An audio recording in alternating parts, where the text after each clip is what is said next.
Cordial saludo, tutora y compañeros. Presento a ustedes la reseña analítica que realicé de la lectura del capítulo 4, La escritura reestructura la conciencia, del libro Oralidad y Escritura, Tecnologías de la Palabra. En primer momento, la lectura nos habla de la escritura y la oralidad y su influencia en el pensamiento del hombre. La escritura no es un poder o don natural, es una tecnología artificial que podemos estructurar. Es transformadora de la conciencia humana.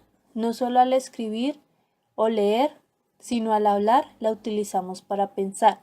Desde su origen prehistórico, con los pictogramas y el desarrollo de la escritura, la imprenta y la computadora han sido consideradas tecnologías puestas al servicio del pensamiento.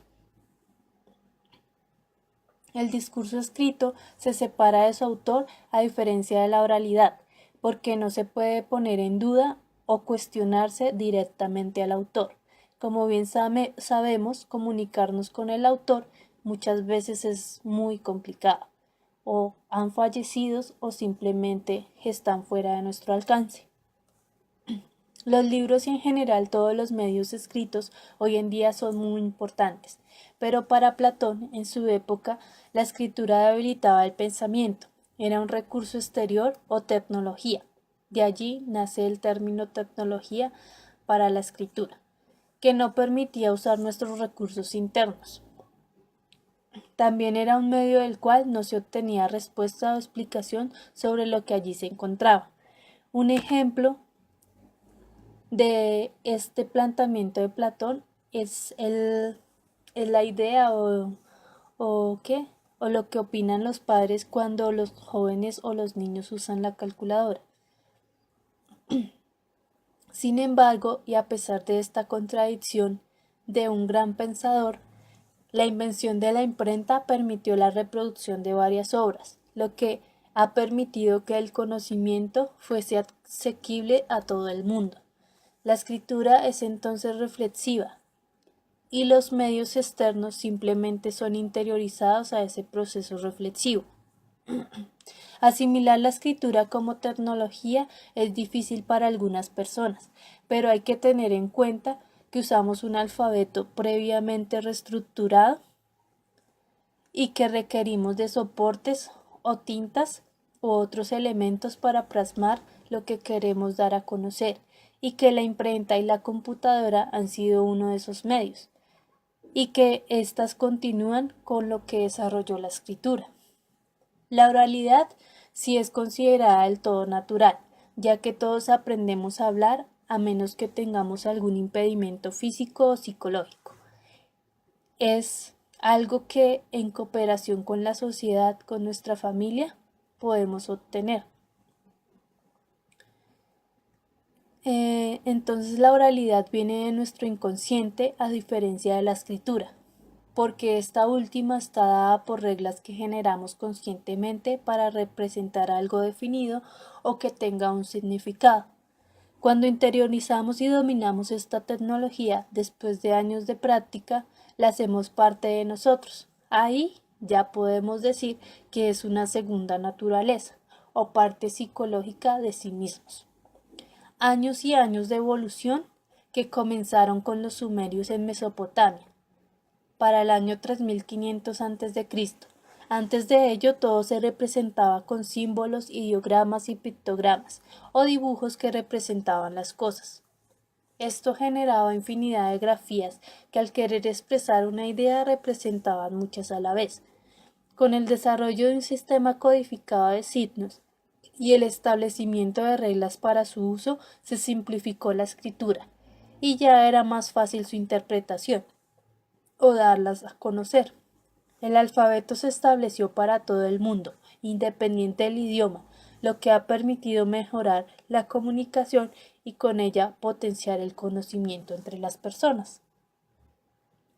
Un ejemplo de complejidad del uso de pictogramas en un sistema de escritura es el chino, pues cuenta con 40.000 caracteres que no todos conocen ni menos dominan. Muchas veces se unen varios dibujos y nunca se obtiene un significado claro. El alfabeto es tan perfecto que en la fonografía el uso de fonogramas genera un sonido único y codificado, entendible, fácil de pronunciar, de captar e interpretar a la hora de entablar una comunicación. Pero hay que reconocer que muchos sistemas de escritura son híbridos. En la antigüedad, el más conocido era el egipcio. Hoy en día se combina el alfabeto y otros caracteres propios del idioma o el uso de pictogramas. Lo podemos observar en nuestro diario vivir con el uso del WhatsApp o de los chats que permiten usar nuestro alfabeto, pero también usamos símbolos llamados emojis para representar un estado de ánimo, un objeto, un animal, un medio de transporte, en fin. O en otros casos como las señales de tránsito de precaución o las que nos indican un lugar, que también las combinan para reforzar su significado. El valor de la escritura hoy en día es mayor. Antes, para las personas, era más importante la palabra como testimonio de las circunstancias. Con el tiempo, por temas administrativos y de identificación, plasmar las cosas y dejarlas por escrito se volvió realmente indispensable. Lo podemos ver hoy en día cuando escribimos una carta, cuando tomamos las opciones de la ley. Allí se plasman muchas cosas, los derechos humanos. En fin, hay muchísimos temas y áreas en las que la escritura es muy importante. Por eso el saber escribir y el que escribe lo debe hacer pensando en los diferentes lectores, pues lo que se escribe se asume oralmente de distintas formas. Aquí ya se habla de entonación y estado del ánimo del lector. Por ello hay que tener presente el uso de la gramática y la retórica. En la gramática, sus reglas nos permiten escribir y hablar correctamente, es decir, generar estructuras de oraciones coherentes. Y en la retórica, podemos hablar o escribir de forma elegante, con el fin de deleitar, conmover y persuadir a los demás. Conocer, comprender y saber utilizar todos estos métodos permiten una fluidez comunicativa en nuestra vida personal y profesional. Es cultivar nuestros conocimientos y nuestro pensamiento, a fin de utilizar las llamadas lenguas cultas, con el simple hecho de conocer diferentes palabras y su significado, evitamos nuestra ignorancia. Y aprendemos cuando alguien manipula con su discurso o nos vende información falsa o errada. En la Edad Media solo las clases del poder tenían acceso a la alfabetización y quienes no contaban con los recursos para aprender y hablar simplemente vivían en la pobreza y la ignorancia. Es importante que en la actualidad esto es totalmente diferente. Gracias a la implementación de diferentes políticas sociales, hoy tenemos acceso a la educación y debemos aprovecharla, porque de esta manera podemos tener mejores opciones de vida y evitar que nos engañen o pasen por encima de nuestros derechos. Muchas gracias por la atención prestada.